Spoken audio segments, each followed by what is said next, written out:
tantangan kan kita hadapi, bergandeng tangan untuk negeri. Era kita menanti berseri. Kita belajar Pancasila, kita bernafas dalam sila-silanya. Kita belajar Pancasila, ayo kita jaga untuk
sudah menulis kesepakatan kelasnya, kita ambil ya, kita sepakati ya. Nomor 1 apa ini? Kita belajar Pancasila, kita bernafas dalam sila-silanya. Kita belajar Pancasila, ayo kita jaga untuk Indonesia. Kita belajar Pancasila, kita bernafas dalam sila-silanya. Kita belajar Pancasila, ayo kita jaga untuk Indonesia. Sepakat? Kelas 4.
Bersyukur atas kehadiran Allah Subhanahu wa Ta'ala yang telah memberi nikmat sehingga pada hari ini kita dapat berkumpul di acara kegiatan yang berjudul Diseminasi Budaya Positif di Sekolah.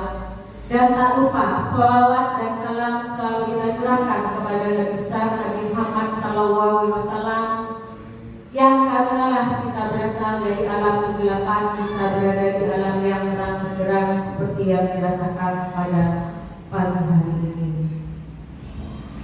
Untuk susunan acara pada hari ini, yang pertama pembukaan, yang kedua menyanyikan lagu Indonesia Raya, yang ketiga sambutan dari Bapak Kepala Sekolah, yang keempat acara inti yaitu diseminasi budaya positif oleh calon guru penggerak angkatan 9 dari SDN Pro Indah 1 yaitu Ibu Nur Cahyani Ningsih SPB. Yang kelima doa dan yang keenam penutup. Untuk mempersingkat waktu, marilah kita buka acara ini dengan bacaan basmalah bersama-sama. Bismillahirrahmanirrahim. Untuk acara yang kedua menyanyikan lagu Indonesia Raya. Kepada yang bertugas dipersilahkan. Kepada seluruh dewan guru dipersilahkan untuk berdiri.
sehingga kita masuk di kesehatan, kesempatan dapat melaksanakan tugas sebagaimana biasanya namanya pada saat ini, yaitu dalam pelaksanaan diseminasi budaya positif di sekolah SDN Provinsi akan dibawakan atau akan dijelaskan oleh Ibu Cahyani. Mudah-mudahan nantinya guru penggerak yang ada di SD Provinsi ini bisa berjalan dengan lancar dan sukses, dan nantinya ilmunya akan dikembangkan di SD Provinsi ini sehingga dapat menambah prestasi, peningkatan prestasi daripada anak didik kita. Mana pada kesempatan ini kurikulum adalah pakai kurikulum merdeka. Diseminasi di sini yaitu suatu proses interaktif dalam menyampaikan inovasi. Inovasi ini adalah perubahan. Mudah-mudahan dengan adanya guru penggerak di sini akan ada perubahan yang lebih baik nantinya ke depannya di SD Rawamangun 1 ini. Sehingga ke depannya SD Rawamangun 1 ini bisa menjadi SD yang lebih maju lagi. Karena sudah ada guru penggeraknya, mungkin nanti sebagai motivator di sini untuk meningkatkan prestasi baik di bidang kognitif maupun psikomotor.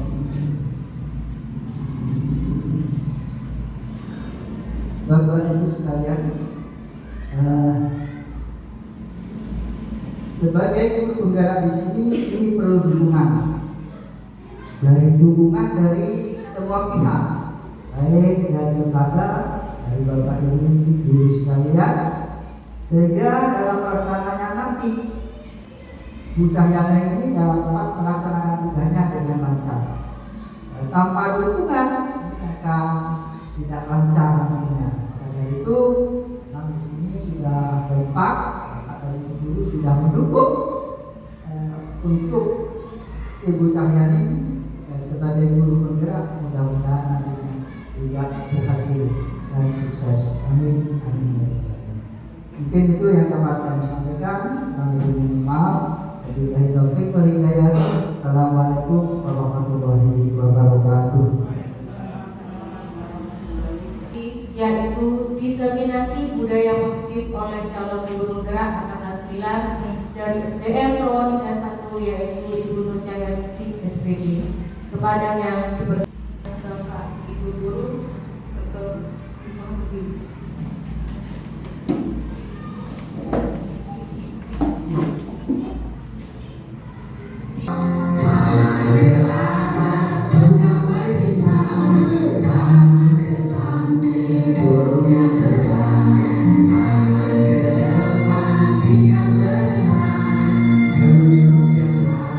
Siapa doa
berterima kasih untuk semua, terutama Bapak-Bapak sekolah yang telah mendukung saya dalam mengikuti dalam guru penggerak, dan juga semua dewan guru. Saya mengucapkan terima kasih atas kehadirannya pada kegiatan hari ini, yaitu saya akan menyampaikan salah satu tugas di calon guru penggerak ini di modul 1.4, yaitu diseminasi budaya positif. Sebelum saya melanjutkan budaya positif, ada yang tahu artinya budaya positif? Tidak, Pak Ibu. Mungkin ada yang tahu budaya positif yang ada di pikiran Bapak Ibu guru, monggo.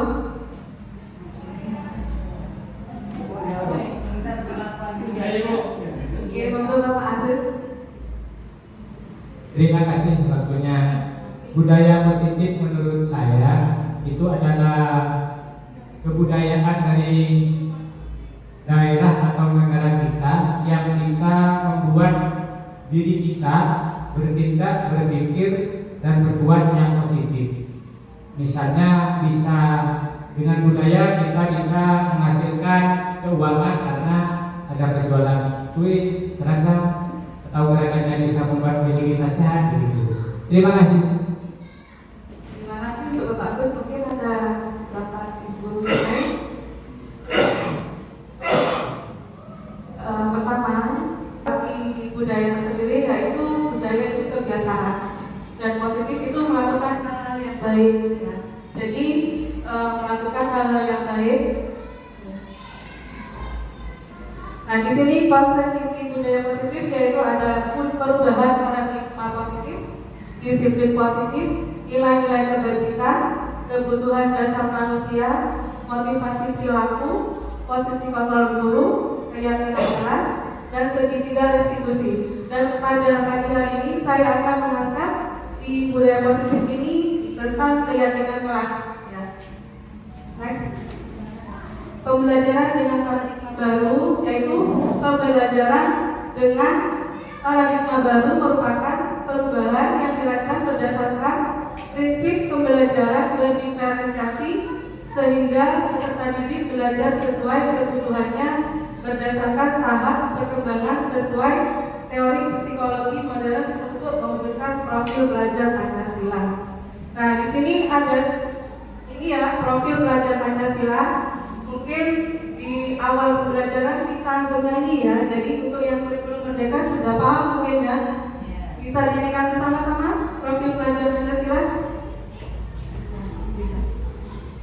Profil belajar Pancasila itu belajar Pancasila, beriman dan bertakwa pada Tuhan yang Esa dan berakhlak mulia, bergembira akhlak, gotong royong mandiri, kreatif dan bernalar kritis. Dari situ profil pelajar Pancasila sudah mencakup semuanya. Yang pertama yaitu peserta didik itu harus memiliki sikap yang berakhlak mulia.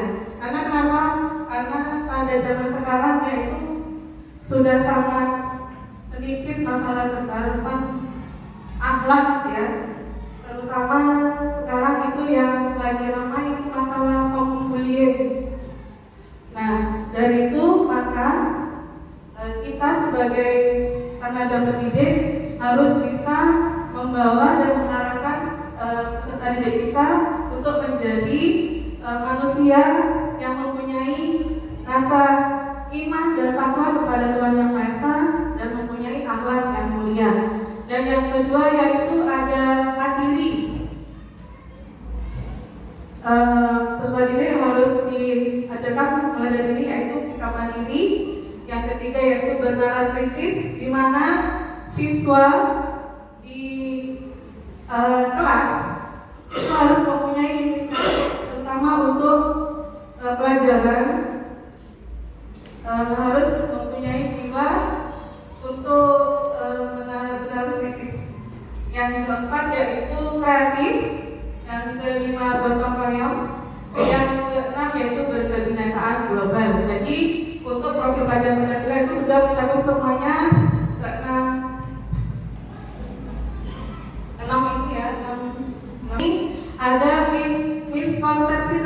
teori kontrol. Nah, di situ digambarkan ilustrasi guru mengontrol murid. Yang pertama itu ada ilusi bahwa semua penguatan positif efektif itu dan bermanfaat. Yang kedua ada ilusi bahwa kritik dan membuat rasa bersalah mampu menguatkan karakter. Yang terakhir, ilusi bahwa orang dewasa berhak memaksa. Apa benar seperti itu, Bapak Ibu? Tidak ya. Jadi ini tipis konsepsinya ya. Terus dari situ ada merubah paradigma stimulus respon ke pendekatan teori kontrol. Yang pertama itu ada stimulus respon tentang dunia.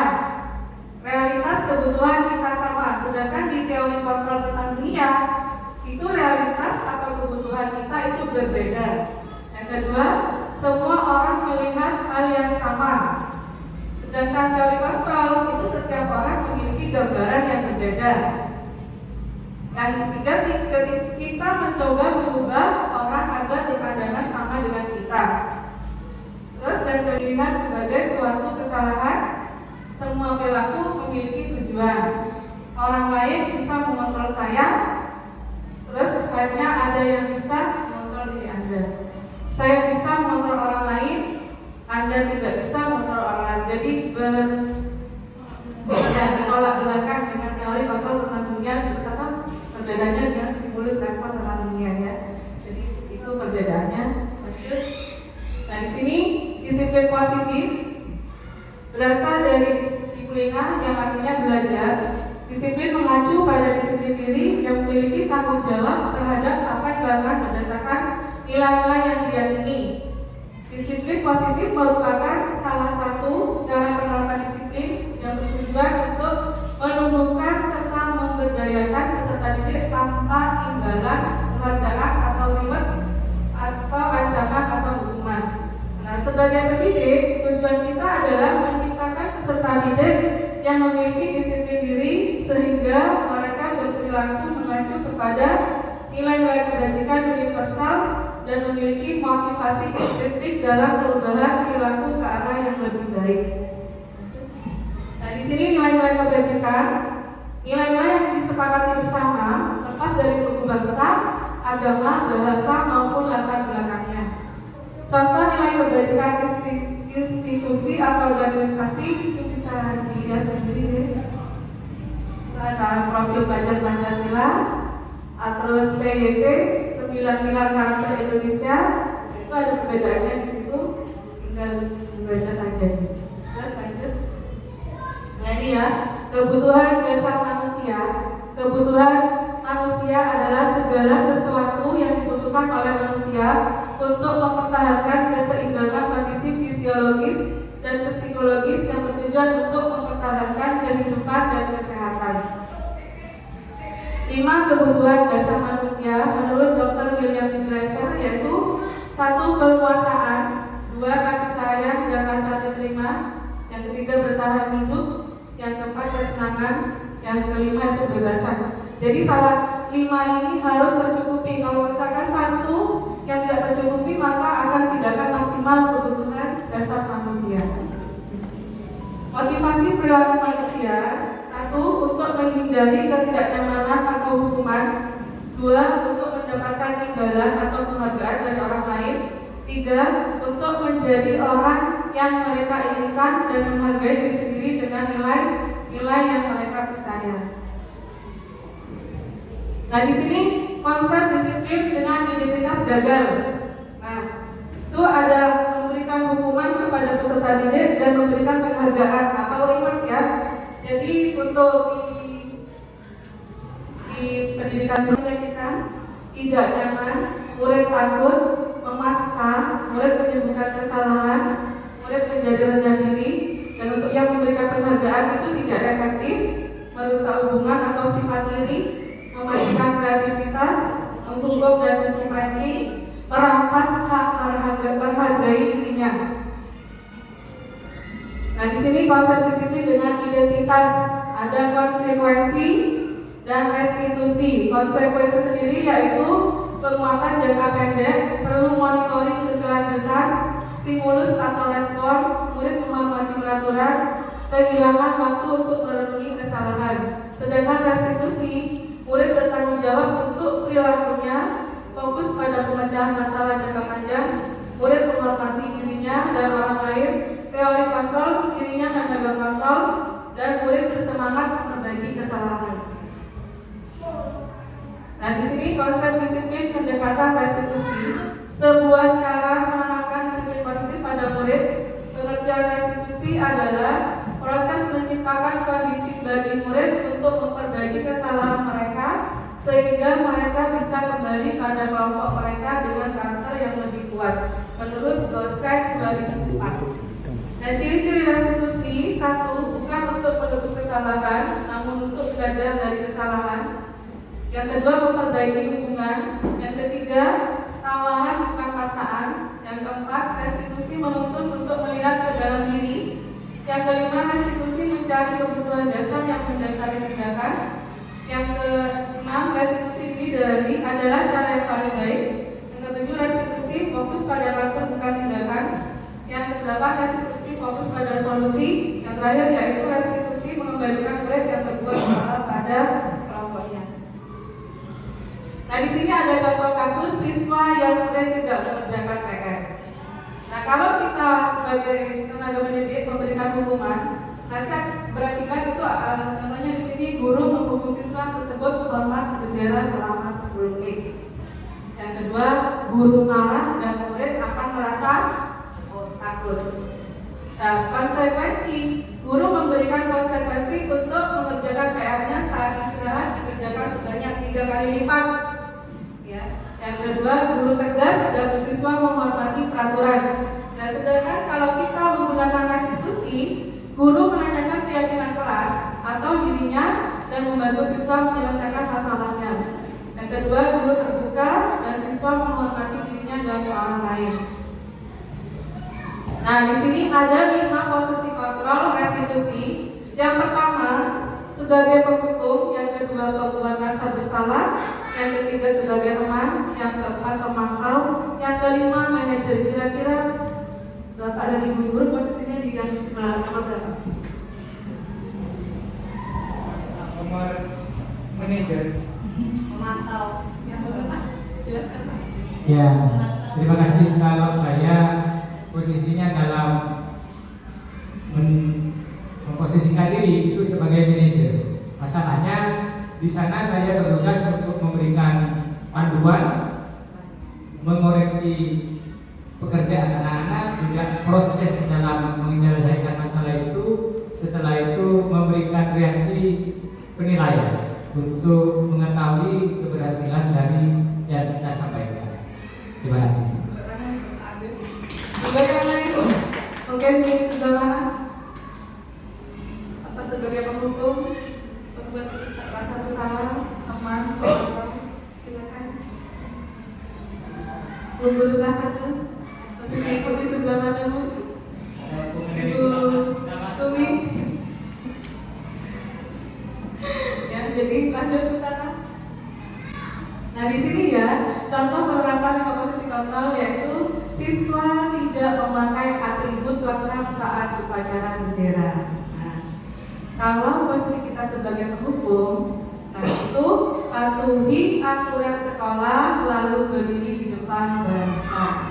Kalau posisi kita sebagai pemantau, kamu sudah melanggar apa peraturan dan konsekuensinya. Kalau sebagai teman, ayolah yang tertib, buat guru bangga. Kali ini tidak apa-apa, kamu salah. Kalau kita di posisi pembuat rasa bersalah, berapa kali ibu guru harus memberitahu kamu? Ibu guru kecewa sama kamu. Nah, kalau kita posisi sebagai manajer, kita menanyakan keyakinannya kepada peserta didik itu ya. Jadi, apakah kamu tahu kesalahanmu? Jadi dikembalikan lagi ke peserta didik tadi, mengapa melakukan kesalahan tidak memakai atribut terkenal saat upacara bendera. Jadi, itu. Oke. Dari yang dipantaukan tadi untuk mereka yang paling bagus kita laksanakan dalam melaksanakan tugas itu yang mana? Yang manajer, Pak. Nanti saya jelaskan.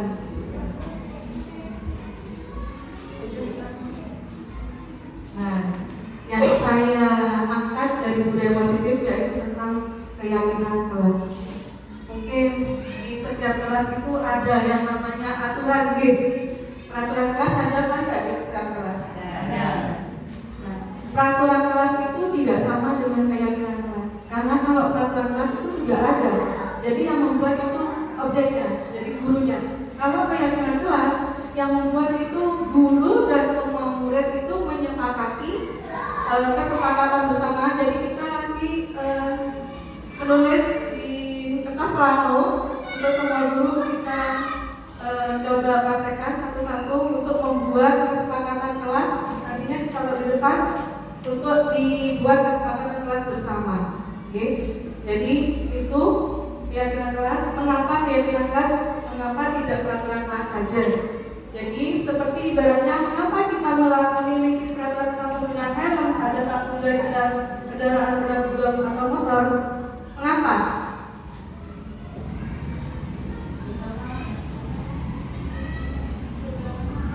Mengapa kita memiliki peraturan tentang penggunaan helm pada saat mengendarai sepeda motor? Sesuatu hal yang terjadi mengamankan menjaga keselamatan. Terus, mengapa kita memiliki peraturan tentang penggunaan masker dan mencuci tangan setiap saat? Disuruh Bu Dokter dulu. Terus, menjaga kesehatan. Jadi, lanjut Kakak. Nah, di sini kemarin saya sudah praktekkan di kelas saya, yaitu membuat kegiatan, membuat keyakinan kelas. Jadi, nanti kita praktekkan di sini bersama Bapak Ibu guru tentang berdiskusi tentang peraturan, menyusun peraturan dan keyakinan, terus menentukan keyakinan di depan. Bagaimana pembentukan keyakinan kelas? Nah, yaitu satu lebih abstrak daripada peraturan. Yang kedua, sedikit saja. Jadi kata-katanya tidak banyak, hanya sedikit, tapi dia mudah diingat. Terus yang kedua itu berupa pernyataan universal yang terus dapat diterapkan di kelas, bersedia meninjau kembali keyakinan kelas dari waktu ke waktu, yang itu dibuat dalam bentuk positif. Semua warga kelas hendaknya ikut berkontribusi dalam membuat keyakinan kelas. Nah, yang terakhir ini ada di segitiga restitusi. Ya, jadi kalau misalkan ada kasus di kelas, misalkan anak makan di kelas, terus nyontek pada teman yang sebelahnya, terus mungkin ada waktu menerangkan anaknya lagi sendiri. Nah, kita menggunakan segitiga restitusi. Jadi tidak langsung menindak sebagai hukuman, karena di sini saya jelaskan segitiga restitusi itu ada 3 langkah. Yang pertama yaitu menstabilkan identitas. Jadi kita semua akan melakukan hal terbaik yang bisa kita lakukan. Yang kedua, validasi tindakan yang salah. Jadi semua perilaku memiliki alasan mengapa anak tersebut melakukan kesalahan. Yang ketiga yaitu menanyakan keyakinan. Kita semua memiliki motivasi untuk internal. Nanti kita praktekkan.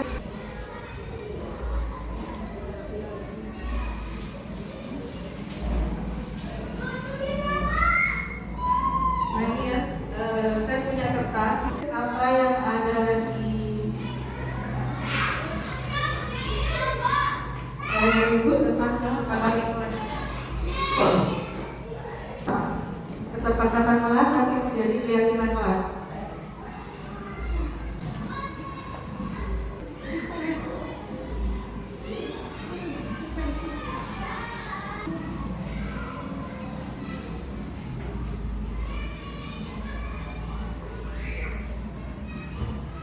Nanti kita bisa terapkan kelas ini untuk keyakinan kelas.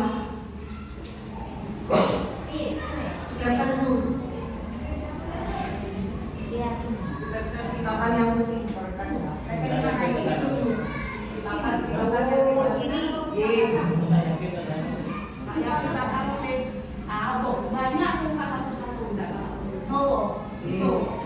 Bisa dimengerti. Ibu kembali ke rumahnya yang di atas.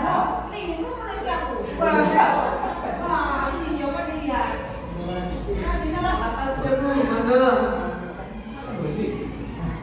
Kesepakatan keyakinan sama. Apa sih? Menggunakan Gunakan kata-kata yang memang diinginkan ya. Nanti kita bahas bersama-sama. Tidak mau cekak.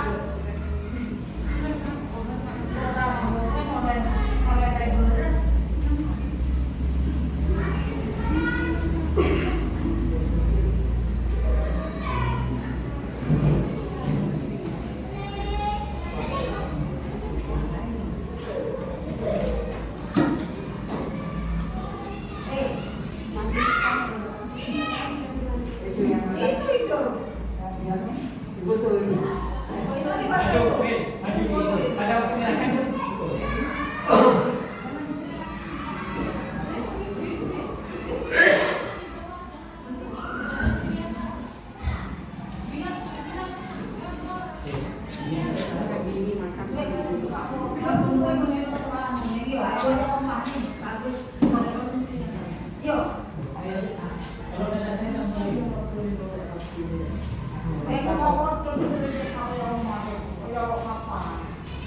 Mau disalin?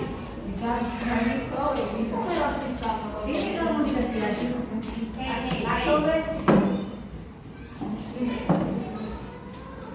Tak cekak udah. Ini Memang separuh, memang sedikit.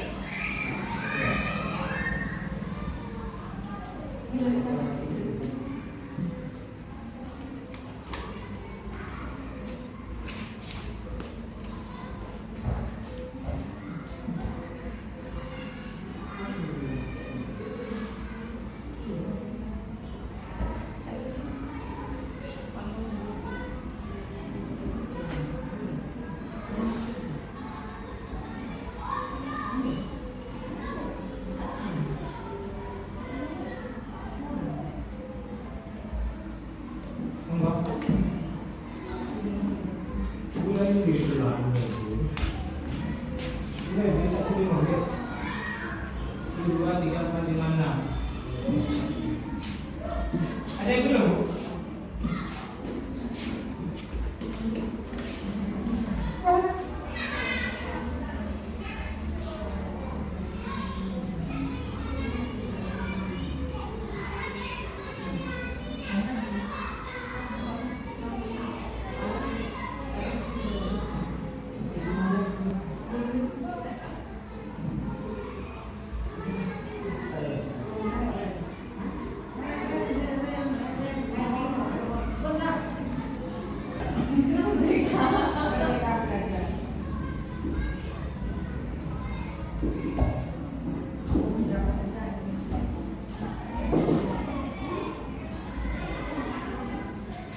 Nah, di sini hasil dari semua dewan guru yang memberikan kesepakatan kelas.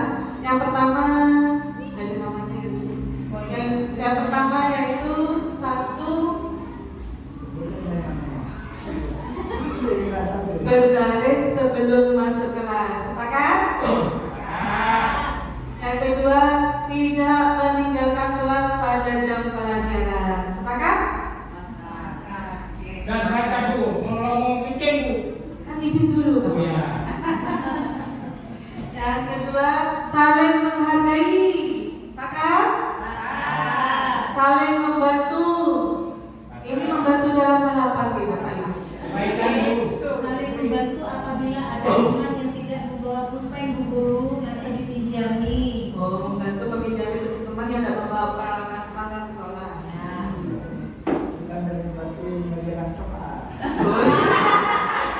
Mengerjakan sholat tapi kalau bentuk diskusi nggak Oh iya, namanya itu mengajarkan sebaya, untuk sebaya. Terus, selanjutnya tidak boleh makan dan minum di kelas. Sepakat? Sepakat. Terus, boleh bawa HP.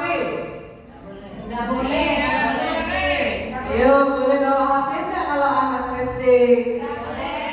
Enggak boleh. Nanti sepakat apa tidak? Tidak sepakat. Terus menjalankan tingkat sesuai dengan jadwal yang disepakati. Sepakat? Sepakat. Terus kesepakatan yang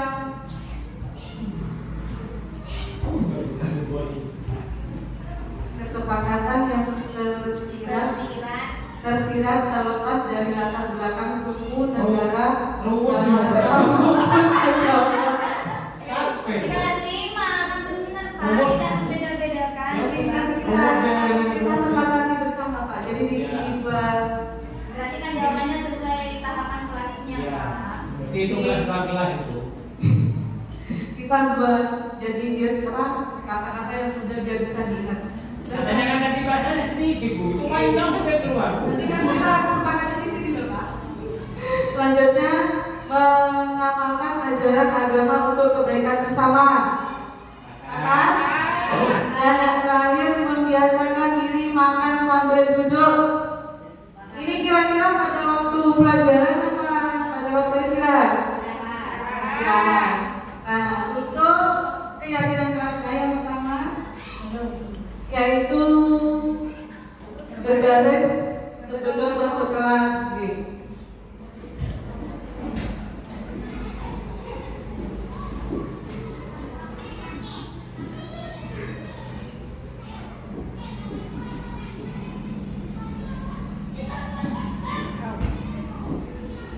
Bu, saya izin ke kamar mandi Bu. Gitu.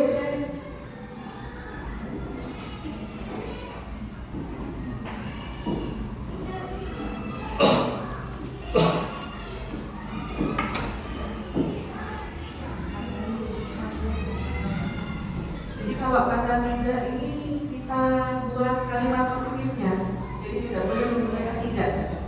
Kalau kalimat positifnya itu dilarang sama tidak boleh dipakai. Itu apa ya? Tidak makan yang berarti kan ya sebaiknya makan dan minum pada waktu istirahat.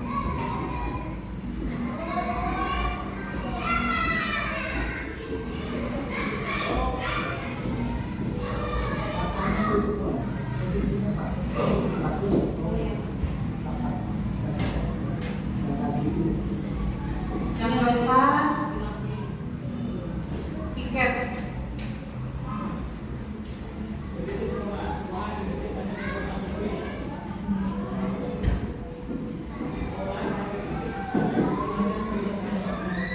Jadi nanti kita Bapak dan Ibu guru bisa dipraktekkan di kelas tentang menyusun atau membuat kesepakatan kelas agar anak-anak lebih tahu dari apa kalau misalkan anak didik kita melanggar, jadi tahu apa yang mereka langgar. Jadi solusinya nanti anak itu bisa memunculkan ide sendiri.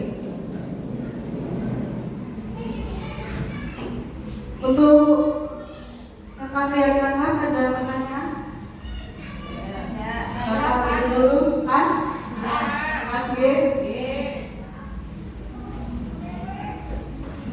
Yang terakhir yaitu segitiga restitusi. Nah, saya minta 2 orang untuk maju untuk menjadi murid, praktek di depan, menjadi murid, menjadi guru dan observer. Ya, Bu Dita sama Bu Laili, monggo maju.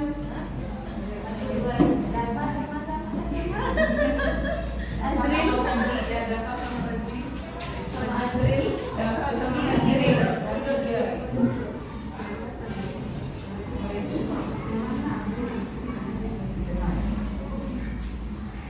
Nah ini kasus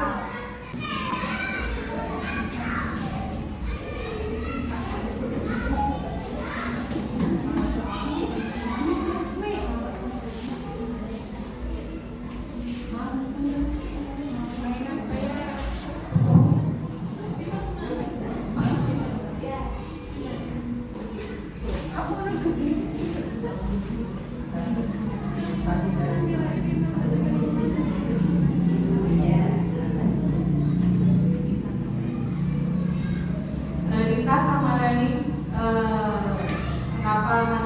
ngapa guru panggil ke sini, apa sudah tahu? Ya, tahu. Saya nggak tahu. Tahu apa kenapa Bu Guru panggil?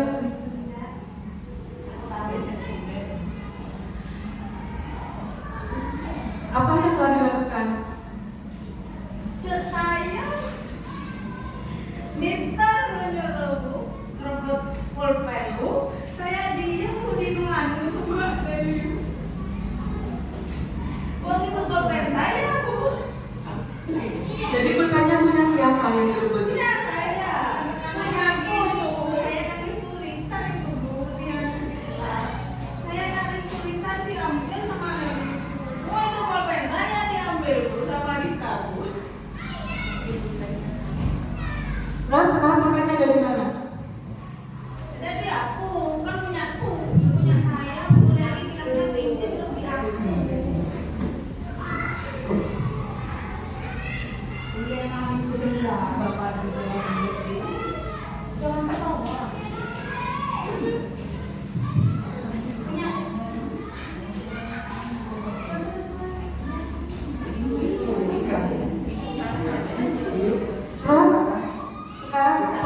mana?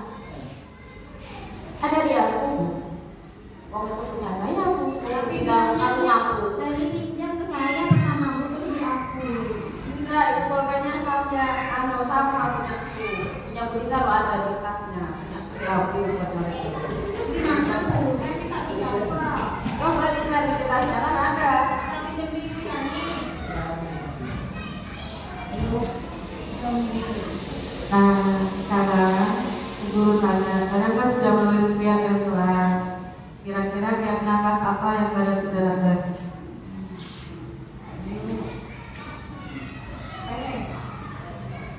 Tidak tahu Bu. Saya merasanya enak-enak nulis di aku. Pulpen saya sama dari Ibu. Keyakinannya kok. Saling menghargai. Saling menghargai. Iya, saya menghargai kita. Ya kalau sudah kayak gini saling memaafkan Bu. Saling dikasih. Nah, kalian sudah tahu keyakinan kelas yang kalian langgar itu adalah saling menghargai, saling menghormati, dan saling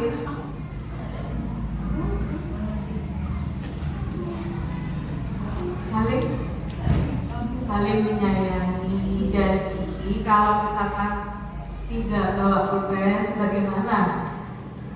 Seharusnya kan karena semua kamu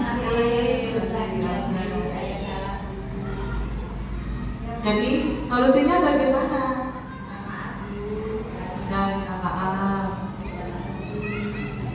Ayo bilang minta maafnya. Ayo bilang berpelukan. Dan kembali terima kasih.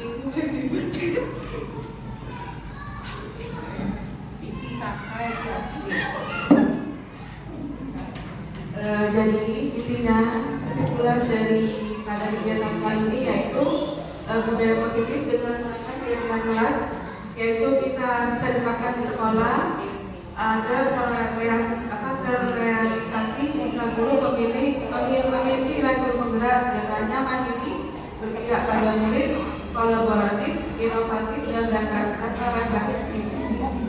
Nah, budaya positif dapat terwujud dengan kolaborasi seluruh komponen sekolah untuk mewujudkan keyakinan sekolah atau kelas yang sudah disusun. Nah, dengan menerapkan budaya positif di sekolah, maka akan terwujud visi guru penggerak yang menuju pada sekolah yang nyaman, aman, dan menyenangkan bagi murid. Jika sudah seperti itu, maka akan semakin mendekati visi yang kita inginkan. Terima kasih. Itu adalah salah satu diseminasi budaya positif yang saya jelaskan pada kegiatan kali ini. Semoga apa yang saya sampaikan dapat bermanfaat bagi ibu guru, bapak semuanya. Saya mengucapkan sekali lagi terima kasih atas kehadirannya dan dukungannya selama saya nanti akan menjalankan dalam guru penggerak sampai selesai dengan lancar dan duduk di guru penggerak. Saya akhiri. Wassalamualaikum warahmatullahi wabarakatuh.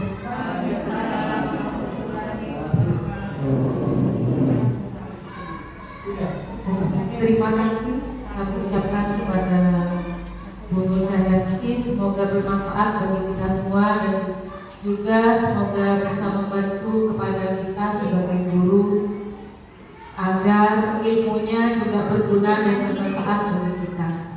Untuk acara yang kelima, doa. Untuk acara kelima yaitu doa, marilah kita akhiri acara ini dengan bacaan hamdalah bersama-sama. Alhamdulillahirabbil alamin. Saya sebagai pembawa acara dari awal sampai akhir, apabila ada kesalahan kata, mohon maaf yang sebesar-besarnya. Wabillahi taufik wal hidayah. Wassalamualaikum